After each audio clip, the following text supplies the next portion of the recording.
Collective. Let's see what they want to say to you. Unfiltered. What does this person want to say to you? Friendly reminder, guys, if you want to check anything out I have to offer, it's down in the comments section. I have a Pinterest. Patreon and channel members get to see these first always. I do have an Instagram. I'm going to start doing like behind the scenes with the animals and things like that. If you want to check that out, please be patient with me. I've got a lot to juggle and there's only one of me. And then I do have 2 tarot channels. If you are a Pisces or if you're dealing with a Pisces, I have a Pisces only channel. All right, let's see. Somebody could have been a horrible teenager. I'm hearing I'm just a teenage dirtbag baby. So the person that I'm bringing in could have had a wild hair in their teenage years. They could have been kind of wild. Okay, what do they want to say to you? Okay, someone here sabotaged a relationship because they felt not enough or they got very frustrated in your guys' relationship. They could have had fear or they could have felt not confident. Oh.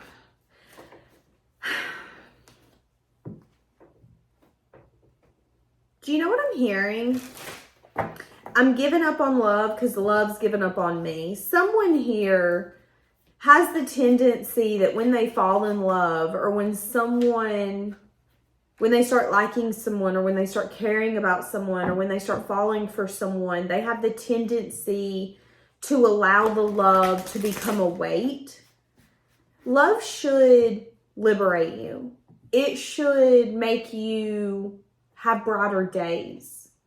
But for this person, love feels suffocating. It's like with this person, if you like them, it makes them insecure. It makes them unsure. It makes them frustrated. Because it's a little bit of energy of like, okay, you went from texting me every day to only texting me every 3 days. Great, you found someone who's better. I'm always left. It's never me. And then this person could just shut down and be like, I don't want to talk to you anyways, when maybe something bad happened. Maybe, heaven forbid, you broke your phone and you didn't have it for the past 3 days.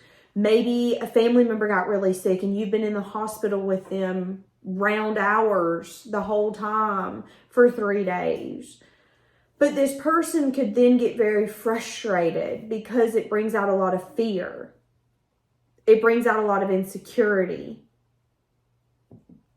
And instead of it controlling them, they then control the situation. Okay, guess what? This ain't going to control me. I'm going to take my ass out of it. That could be what's happening here. And that could be someone sabotaging.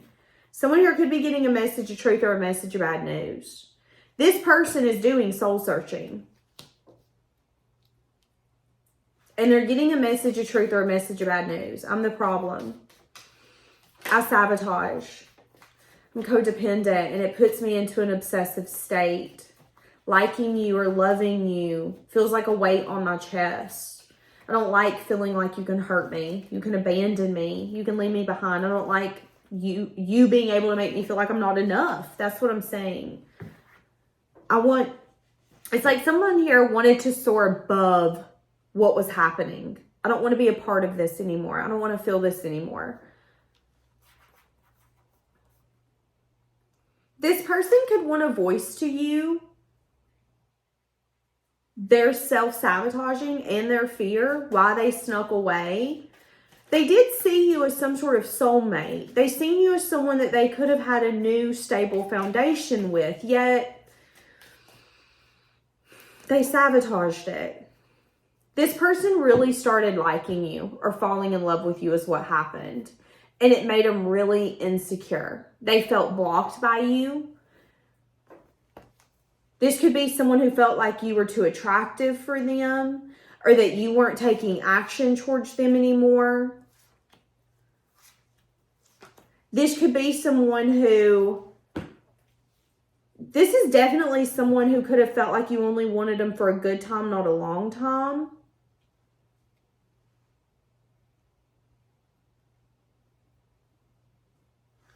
This is really sad. This person could have some sort of regret around the sabotaging as well. Because when this person looks back, they see you as some sort of wish fulfillment. Yeah, wish fulfillment. I wish I wouldn't have done that. We would have had a happy outcome. Sabotaging it because they tried to control it, but they really needed to heal unworthiness. They could have not been seeing that they were starting some sort of conflict or having harsh communication with someone that was a soulmate because they were being self-deceptive. So this person deceived themselves. This person could have felt that there was a blockage when there wasn't, or they could have felt like you were a liar and they started an argument with no proof. And that could be the regret, is that they want to get past this conflict. But how do I get past this conflict when, that's what I was about to say, when I'm the one that fucked it up, I don't know how to fix it. And it says helpless. I feel trapped by the circumstances. I feel like there's nothing I can do. What Spirit is saying is that this person needs to come in and speak a message of truth.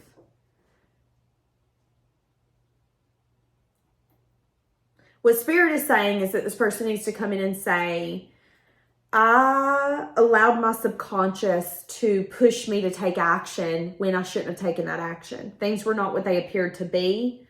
I made a story up in my head. I started conflict with you because I felt insecure in that moment. I felt frustrated. I felt like you weren't giving me the attention, the affection, I felt like you weren't giving me what I wanted, and it pissed me off. So I responded in a way by sabotaging it, and I would really like to work on this. But I also feel like now there's a block because I'm going to be honest with you, I'm the reason that this has failed. That's what this person wants to say to you. Someone here has got immense guilt because they're realizing that they fucked this up. Yeah, someone here has been doing soul searching, doing a lot of reflecting, evaluating, really being raw and honest. And it's not easy. Getting a new perspective around fears. I am saying that there could be a new cycle here if you guys want it around summertime. That if you guys want to try and fix this, it could be possible around May, June, July of next year. What does this person want to say to you? So somebody here wants to be honest with you. Somebody here started an argument with you is what happened. And now they feel helpless. You know, this is what it reminds me of. I follow a girl. Her name is Caitlin. I feel like it's FLA. I don't remember. Anyway, she's on TikTok, Instagram, Facebook. She's an influencer from Canada. And she has been married to the same guy since high school. They have 2 kids together. They actually almost got a divorce. And she will tell you that she was the problem. That she was the reason they almost got a divorce. That she was toxic. That she never thought that she was the issue. That she was the problem. And that she had to really take a hard look in the mirror and go, you're a sabotager. You play the victim. You have more... to be honest, you need to take more accountability than what you're taking. You need to take more accountability for what's happening than what you truly are. She was honest with herself, and because she was able to do that, she then went into her husband, also the father of her children, and told him, I'm a mess, and you're loving me through this, but I need to grow up. I need to change. I'm taking you for granted. And she really poured her heart out, and they're still married. They have an amazing marriage, at least on social media they do. And it's beautiful to recognize that, first off, men are not always the problem. As women, we can also be the problem. And sometimes we have to recognize where we are cutting someone off or making someone out to be something or someone that they're not, simply because that's who we want them to be or that's who we perceive them to be. What's our part in that?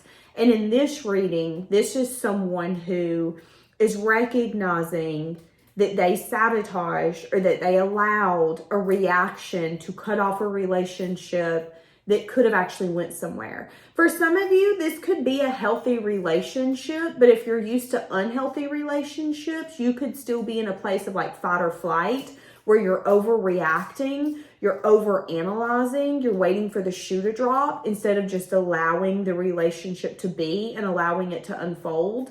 And if that's the case, some of you could have, again, reacted and ended up bringing an issue in this relationship when it shouldn't have, it never should have been an issue. And now you, for some of you, or this person, needs to have a raw, honest conversation. I'm the problem. This is what I did. I'm sorry. I know you're not going to forgive me, but I want you to know that I didn't do that because I didn't like you. I didn't do that because of, somebody needs to be honest. Yeah, I crave you. This person could be craving you. This person could even be thinking about approaching you. Somebody here could be drinking a lot, smoking a lot, going out a lot, shopping a lot, spending time with people who enable them a lot, trying to get over how they feel for you right now. Yeah, I know you've been waiting for me to reach out to you. But this person could have a hard time doing that because it's like a struggle. It's a struggle for me to say that I'm sorry. I'm the problem. I shouldn't have done that. I shouldn't have said that. I shouldn't have got jealous. I shouldn't have gotten so frustrated. You told me something I didn't want to hear. I got pissed off. I stormed off. That could be for some of you.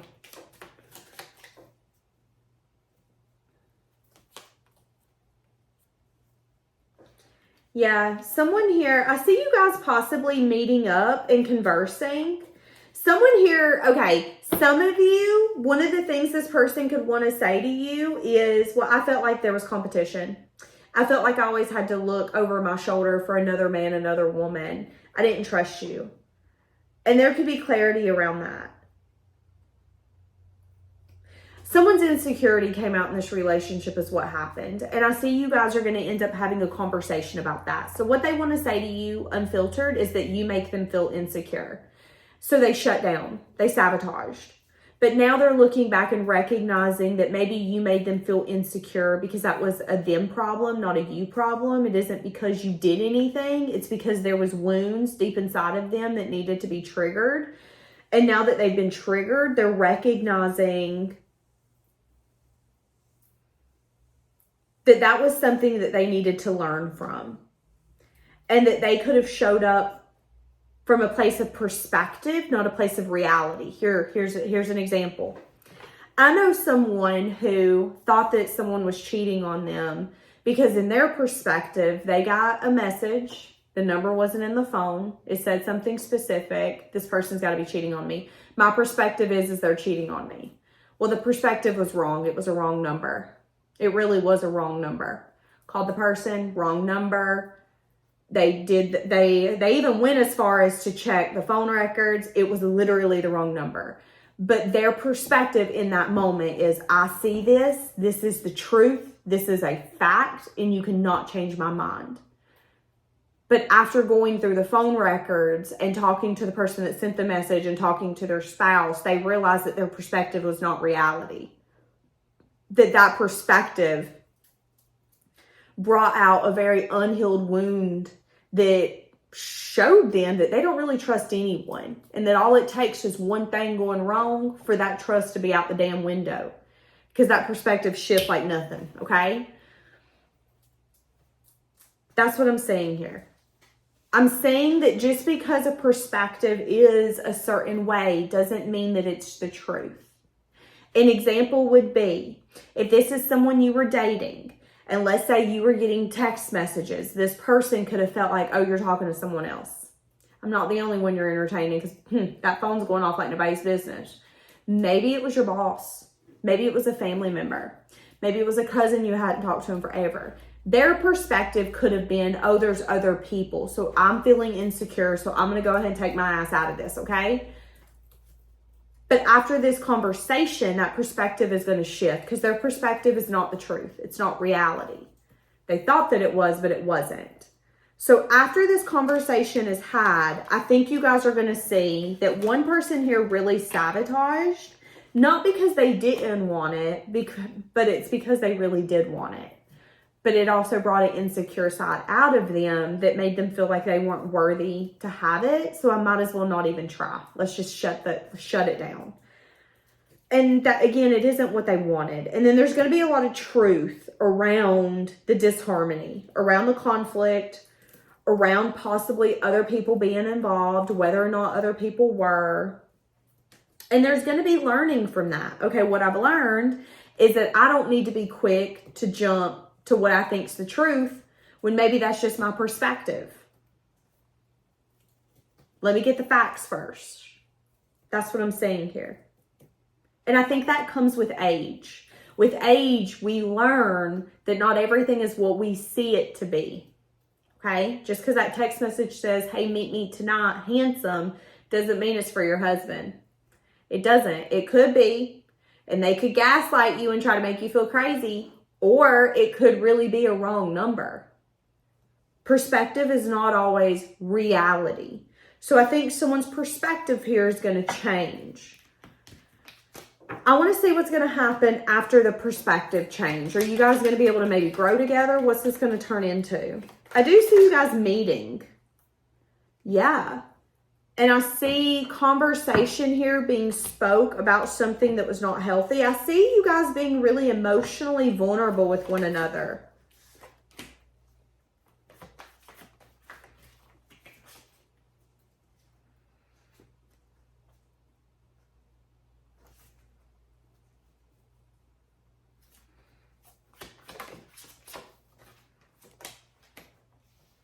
It's also going to clear up a lot of confusion because this person was confused. What the hell happened? Someone here is confused. What happened? Where did you go? What went wrong? Why are you mad at me? That's what I'm saying. Your intuition could even tell you that. This person could actually, if someone here sabotaged, the person that either got ghosted, got left, whatever happened, whoever's in the place of confusion, I don't know what happened. I don't know why you're mad at me. I don't know why you sabotaged. That person could be feeling really confused. The conversation is going to bring enlightenment. I'm glad you finally told me because I was confused as hell.